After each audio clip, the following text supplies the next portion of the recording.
Vamos lá. Caso Flor de Lis, eu gosto de falar desse caso porque é um caso que é muito interessante a gente falar sobre as formas de atuação da perícia. Então, no caso Flor de Lis, tá? Vamos falar o caso Pastor Anderson, né? Que ela vai a julgamento ainda, então vamos falar do caso Pastor Anderson. É melhor falar assim. E tu fala isso porque ela é uma possível autora. Isso, até ela ser E julgada de fato, né? sim. E aí, tecnicamente, Ah, profissionalmente, você eu tá. sou o perito, eu vou fornecer o laudo, quem vai julgar vai ser a justiça, né? Tá bom. Então, o caso Pastor Anderson é um caso bem interessante no sentido de você entender as fases da perícia, porque tiveram várias fases da perícia criminal.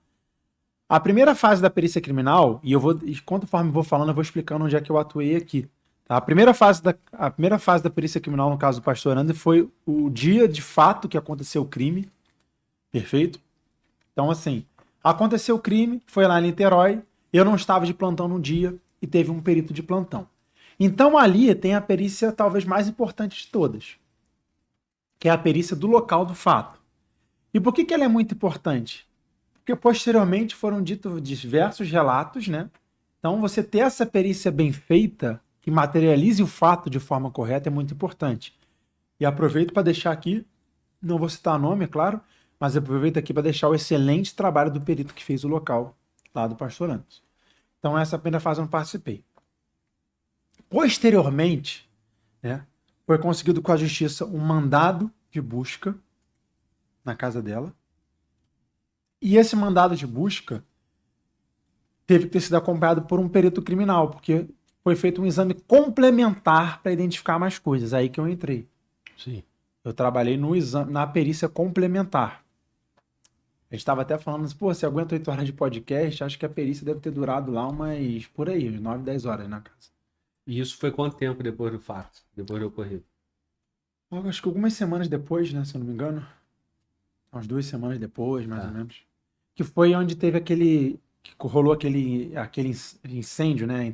Na varanda da casa, que tentaram queimar algumas coisas. Foi nesse dia aí, tá? E aí eu cheguei lá para fazer essa perícia. Era uma casa muito grande, que tinham vários anexos. E eu nunca vi tanta gente no mesmo lugar. Era muita gente que morava lá. Com cada olhar que eu olhava, saía uma pessoa, era muita E, gente e morando. para contextualizar isso, era uma casa onde ela tinha várias pessoas, filhos, vários É, filhos, filhos segundo, sanguíneos ou de criação. segundo me informaram, eram vários filhos, cerca de 50, né? Mais ou menos, que moravam com ela. Sim. E realmente tinha muita, muita gente lá. Ainda depois do crime, É. continuaram lá, permaneceu Então a lá. gente fez a perícia com todas essas pessoas lá. Sim, Tá? Inclusive, quando eu fiz a perícia, ela estava lá junto acompanhando. sim. E aí, essa perícia é aquela perícia que é feita para tentar identificar mais coisas para a investigação. Certo? E aí, a gente fez várias buscas na casa, né? E aí foi finalmente que chegou a arma do crime, certo? E nessa arma do crime tinha um pelo pubiano junto a essa arma de crime, né? E aí foi colocado no laudo isso, que era para fazer um exame para verificar, né, um possível suspeito para fazer a compatibilidade de DNA.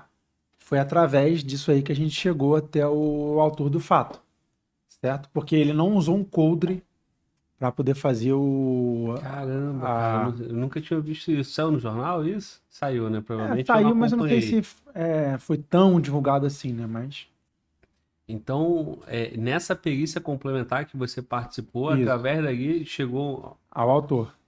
e aí fez o exame de DNA ali. Isso, para fazer essa compatibilidade. Caramba, e a arma ainda tava lá no local. A arma estava no local, escondida lá num dos quartos. E a dificuldade, cara, de fazer essa perícia de quase 9 horas, como tu Bem, colocou. porque assim, é aquela perícia que você faz, pô, a gente tem que achar alguma coisa, cara. É o máximo que você pode. E 2 semanas depois, É. né? Foi encontrado, como o caso vai a julgamento ainda, vou falar de forma genérica, né? Foi encontrado utensílios que tinham sido lavados, que o luminol deu positivo também, em outras regiões da casa. Então, eu procurei identificar o máximo possível de coisas, né? Foi constatado que realmente teve um, um incêndio ali, né? E os vizinhos informaram que não era comum eles fazerem essa queimada dentro da própria casa, né? Tanto que a parte da queimada dentro da casa queimava algumas coisas na casa, né? Quando você vai queimar alguma coisa, você não vai destruir é o nome que dá a vegetação que fica na parede, era, né, que fala. Foi destruído parte dessa Ah, sim. vegetação. Então, assim, ao meu entender, quando você vai fazer queimar alguma coisa, você não vai queimar para destruir parte da vegetação da tua própria casa, né? Sim. Então, ficou ali um indício de uma queima uma- de alguma de coisa. vestígio. Vestígio, isso. Tá. E essa queima da varanda é essa que você está citando? Que você falou no Isso aí, início? isso aí. Tá. Mas foi no dia da perícia, não? Foi. Aconteceu Também nessa houve uma queima no dia da perícia? Isso. A gente chegou logo depois que teve a queima. E qual foi o... A queima, infelizmente, não foi possível identificar muita coisa, né? A gente chegou lá, já tinha sido avançada, mas fica como uma constatação, né? De que algo tinha sido. Qual o propósito, né? E aí a perícia se limita a dizer, olha só, teve uma queima, né? Intencional, no caso. Teve uma queima ali intencional, tá? A gente verificou tudo para ver se identificava alguma coisa, né? Foram identificados alguns objetos queimados, mas assim, aí cabe a investigação ao ver o que ela vai utilizar daquilo ali. Eu falei, olha só, teve isso e queimado ali dentro daquela queima. Sim. E aí, beleza, chegou lá, muita gente, um caso de repercussão, já estava tendo cobertura dos jornais, e, e a equipe de busca ali chegou no armamento. Isso. Fora isso, o que teve de mais alguma coisa assim? Assim, para aquela questão, a parte mais interessante criminalisticamente falando, para a perícia, foi a questão da arma. Tá.